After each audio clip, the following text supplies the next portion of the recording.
Hi guys, welcome to new video না মানে আরেকটা ভিডিওতে আমি আসলাম।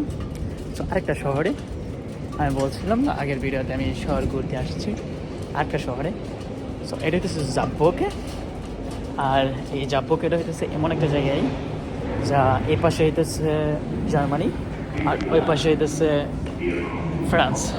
আমি আপনাদেরকে এই মজার জায়গাটাই নিয়ে যাওয়ার চেষ্টা করব। এই ভিডিওটা অনেক বড় হতে পারে আর আমি রাত্রে ক্যাম্পিং করব, কোথায় করবো সেটাও দেখানোর চেষ্টা করব। অনেক বড় একটা ভিডিও হওয়ার চেষ্টা করবো আর কি, অনেক বড় একটা ভিডিও করার চেষ্টা করবো। জাব্বুকেতে কত টাকা লাগে? 3 ইউরো 50। ওরে বাবা, এটা তো অনেক দাম। 3 ইউরো 50 দিয়ে আমাকে যেন ব্যাগ রাখতে দেবো। আমি যা ওই জায়গায় রাখছিলাম মাত্র মানে 5 ইউরোর আছে। আমি ইয়াতে রাখছিলাম আপনার কই না, আরেক শহরে রাখছিলাম, ওই মালেনো ওই জায়গাতে রাখছিলাম আমি মাত্র 3 ইউরো দিয়ে। মালেনো 3 ইউরো 50 সেন্ট বেশি। আর একবার লক খুললে বাদ। আমি এখন ম্যাটফিটে যাওয়ার চেষ্টা করবো। যদি ম্যাটফিটে আমার ব্যাগটা রাখতে পারি তাহলে ঠিক আছে, সমস্যা নাই। Let's go. আমি এই শহরের কোনায় কোনায় দেখানোর চেষ্টা করবো কি আছে না আছে। আমি একটা জিমের ভিতরে আছি, আমার জিমের ভিতরেই, মানে আমি যে জিম করি এই জিমের ভিতরে, এটার ভিতরে কাজ করাবো। শোনাও এখান থেকে এই জিমের থেকে অনেক সুন্দর একটা ভিউ আয়। তো এই ভিউগুলো অনেক সুন্দর আছে। যেমন ধরেন পাহাড়গুলো 100 আমি আজকে ওই পাহাড়ের ওই পাশেই যাবো, ওই পাশে যাবো, আপনাদেরকে দেখানোর চেষ্টা করবো। আমি এখানে গোসল করুন, গোসল করে এই জিমেতে গোসল করে বাইরে আমার জিম। এটা আমার নিজের জিম, আমাদের নমিস্টার যে জিমটা আছে না, ওইটাই আমার কার্ড আছে, আমি এখানে ঢুকতে পারতেছি। আমি এখন জাবুখানের শহরের মাঝখানের রাস্তা দিয়ে হাঁটতেছি।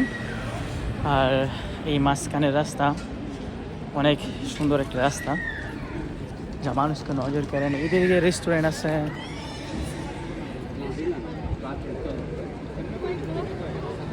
ফুল ডাল গাছ আছে, সব কিছু আছে। আপনার মনে করেন যে এদিকে আছে আপনার, এরপরে আপনার মনে করেন যে মানুষ হাঁটাচলা করতেছে, মানে অস্থির একটা সুন্দর জায়গা।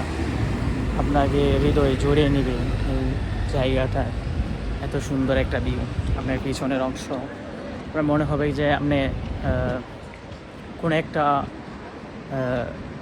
মানে এমন একটা শহরে আসছেন। এত পরিষ্কার পরিচ্ছন্নতা যা বলার বাইরে, আমি দেখে অবাক, যা আমাকে মুগ্ধ করেছে, যা আমাদের হামবুর্গেও নাই এত পরিষ্কার। আপনার সিটি মনে হবে না, মনে হবে যে আপনি একটা পরিষ্কার একটা গ্রামের মধ্যে আসছেন, এরকম মনে হবে। কিন্তু এটা একটা সিটি, এটা একটা মেইন সিটি শহর। এখানে প্রতিদিন হাজারো মানুষ আসে, হাজারো মানুষ যায়, যা মানুষকে অনুপ্রাণিত করে। আর আমার সামনে একটা নদী আছে, আমি এই নদীটাও দেখানোর চেষ্টা করব। এটা হলো সেই নদী, যে নদী হইতেছে জাব্বুক শহরের মাঝখান দিয়ে বুক ছেদ করে গেছে। আর এই নদী এই ফ্রান্সকে আলাদা করেছে অন্য অন্য জায়গা দিয়ে, বর্ডার দিয়ে। কিন্তু এই যা হইতেছে ফ্রান্সের ভিতরে গেছে এই নদীটা। আপনি এই নদী দিয়ে গেলে আপনি ফ্রান্সের ভিতরে চলে যেতে পারবেন। আর আমি এখন ফ্রান্সের ভিতরে যাওয়ার চেষ্টা করব, মানে ফ্রান্সের ভিতরেই যাব কেনাকাটা করার জন্য কিছু। আমি কালকে একটা ভিডিও দেবো যেটা হচ্ছে ফ্রান্সের ভিতরে কিছু অন্য কিছু করার চেষ্টা করব, বা জার্মানি থেকে ফ্রান্স কীভাবে যাওয়া যায় সেসব বিষয়, মানে জার্মানি থেকে ফ্রান্সের বর্ডার এইসব বিষয় আর কি। জার্মানি থেকে ফ্রান্স না, ফ্রান্সের বর্ডার এইসব আর কি। সো আমি জার্মানিতে থাকি, ফ্রান্সে যাবো, মানে অস্থির একটা অনুভব আমার কাছে অন্যরকম ফিল হইতেছে। কেননা আমাদের দেশের অবস্থা যেরকম, বাংলাদেশে আমরা মনে করেন অন্য কেউ কারো মানে বর্ডার পার হইতে পারে না বাংলাদেশে। যেমন ইন্ডিয়া থেকে বাংলাদেশ গেলে এটা করে, ভিসা করে, হে করে, এই করে, এইসবের ঝামেলা ইউরোপের নাই। এটাই আমার কাছে অনেক ভালো লাগে। যেমন আমি এখন যাইতে পারিনি, এখন শুন না, হইতেও পারে যাইতে পারি, কিন্তু আমার কাছে বিষয়টা খুবই খুবই খুবই একটি আনন্দময় বিষয়। আর এই শহরটাও ভালো আছে, মানে ফ্রান্সের বর্ডারের সাথে। এন অনেকে ফরাসি ভাষার কথা বলে, অনেকে জার্মান ভাষার কথা বলে। এন একটা স্মৃতি আছে যা দ্বিতীয় বিশ্বযুদ্ধের সময় ভেঙে গেছিলো। এটা অনেক সুন্দর একটা জায়গা। এটা সুন্দর দিকে নির্মাণ করা হয়েছে। এটা একটা কেজ, খ্রিস্টানদের, মানে খ্রিস্টানদের আর কি। এটা কি ইতালিয়ান বুঝলাম না। আমি আবার এলাম ইতালিয়ান কোনো জায়গায় চলে আসলাম, কেননা ওই পাশে ফ্রান্স, কেন জার্মানি। এটা কি ইতালির কোনো কিছু? আমার কাছে যাই এরকমই মনে হইতেছে। জিনিসটা তো সুন্দর আছে, অনেক পুরাতন একটা ভ্রমণ। এটা পুরাতন একটা কেজ আর কি, অস্থির একটা জায়গা। এর পাশে ইতালিয়ান পতাকা উঠতেছে। আমি তো ভাবছিলাম ফ্রান্সে। আসলে জায়গাটা অনেক সুন্দর। আর ইউরোপের প্রত্যেকটা শহরে লুকিয়ে আছে হাজার হাজার স্মৃতি। এই বিল্ডিংটা দ্বিতীয় বিশ্বযুদ্ধের সময় পুম্মায়ের ভাঙ্গালাইছি না, এটা ঠিক করছে। 100 একটা ঘর, সুন্দর আছে তো। আমি এখন জার্মানিতে আসছি, আর আমি 5 সেকেন্ডের ভিতরে আমি ইয়াদে যেতেছি, আমি ফ্রান্সের। এটা হচ্ছে ফ্রান্সের, এই পাশটা হচ্ছে ফ্রান্স, এই পাশটা হচ্ছে জার্মানি। চলেন একটা জিনিস দেখাই, মানে আপনি এই শহরটার আসলে দুইটা দেশের একসাথে ঘোরাঘুরি করতে পারতেছেন। ইউরোপের ফায়ার সার্ভিস, এটা জার্মানির, আর জার্মানির পতাকা লাগাই আছে। ফ্রান্স ইউরোপ, ওই জায়গা লেখাই আছে ফ্রান্স ইউরোপ। এই যে ফ্রান্স ফ্রেশ। তো এখন আমি জার্মান আর ফ্রান্সের মানে দুইটা বর্ডারের কাছাকাছি।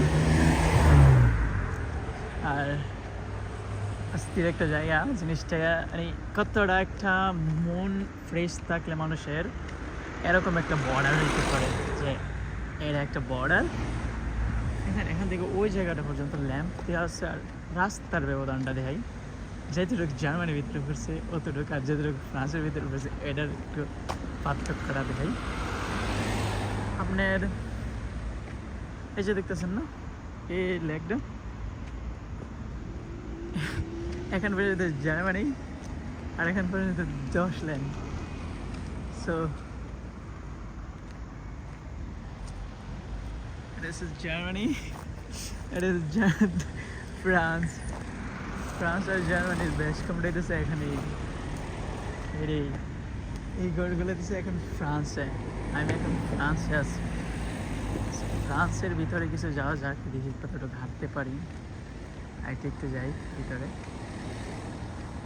It is for France R it is Germany. হে আল্লাহ একবার, আমি সব কিছু আমার অবাক করে বিষয়গুলো। আমি এরকম একটি দেশে আসছি, এরকম একটি জায়গা আছে যা মানুষের ভিতরে হিংসা ভেদ কোনো কিছু নাই, যারা মিলেমিশে চলে, যারা কেনাকাটা মানে সব কিছু মিলেমিশে হয়। আপনি দেখতে পাচ্ছি গাড়ি ঘুড়ি পাশ দিয়ে আসতেছে, গাড়ি ঘুড়ি। মানে আমি এখন যাবো এখানে একটা কেনাকাটা করার জন্য। আমি ফ্রান্সের শপ থেকে কেনাকাটা করবো। আমি এটা জার্মানি থেকে ফ্রান্সের শপে যাই কেনাকাটা করবো।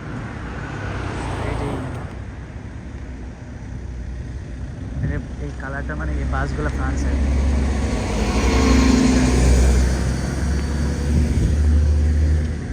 সো আমি এখন আছি ফ্রান্সে। আমি এটাতে যা কিছু কেনাকাটা করতে হবে, আমার ভাড়াও লেগেছে গা। দেখি কী পাওয়া যায় কেনাকাটা করার জন্য। This is France.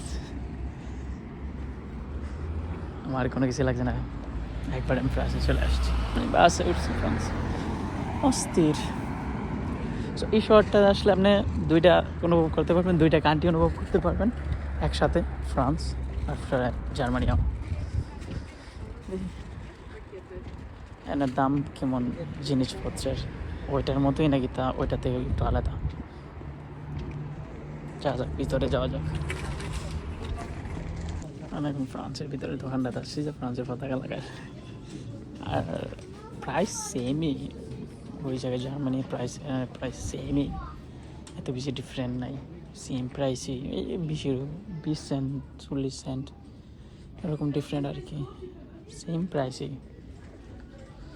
আপনি যদি যাবো কিনে এই সাইডে আসেন তাহলে আপনার মনে হবে কি আপনার কেনাকাটা করার জন্য যত মল আছে, যত শপিং মল আছে সবগুলো এই সাইডে আছে।